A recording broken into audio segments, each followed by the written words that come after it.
Okey, hari ini aku nak bagi tahu korang 3 benda yang awak tak boleh buat kalau nak berjaya dalam dunia ini. Nombor 1, awak tak boleh bagi duit kepada girlfriend awak.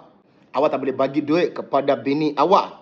Kalau you bagi duit, you tak boleh berjaya dalam dunia ni. Kenapa saya cakap macam ini? Girlfriend, kalau you bagi duit hari ni, dia akan datang esok. Dia akan datang lagi, minta lagi. Kenapa saya cakap kalau you bagi duit kepada bini awak? Bini pun tak pernah stop. Dia orang akan datang lagi.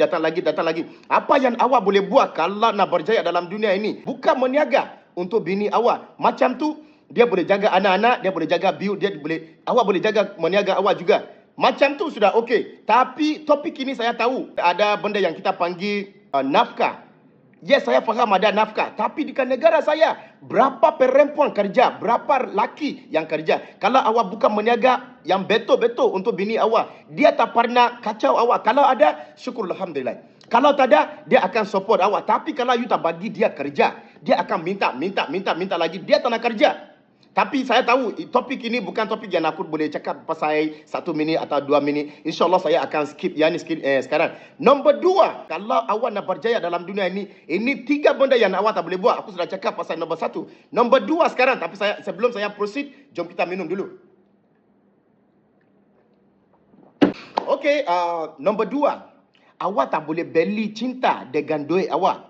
Kalau you beli cinta dengan duit awak, kalau duit tu habis, astagfirullahalazim. Kalau duit tu habis, tak ada orang mau layan awak lagi.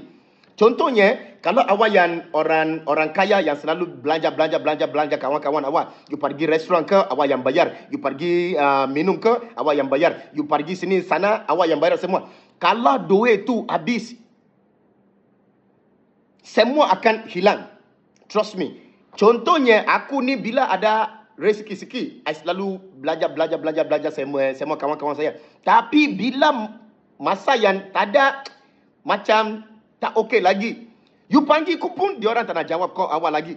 Maksudnya, awak tak boleh beli cinta dengan duit awak. Ini macam nombor 1 yang saya cakap. Tapi, yang ni aku nak tambah lagi.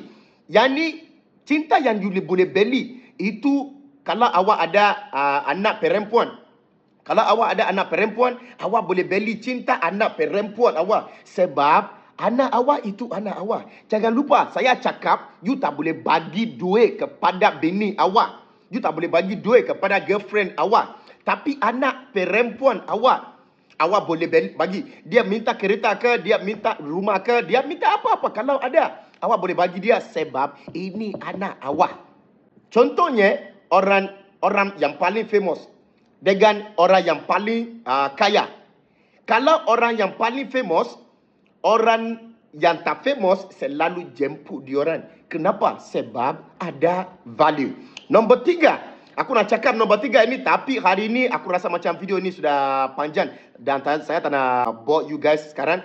Kalau korang mau dengar nombor 3, komen di bawah video ini nombor 3 dan insyaAllah saya akan sambung video ini. Komen nombor 3 di bawah video ini. I see you guys. Don't bagi duit kepada girlfriend awak. Okay?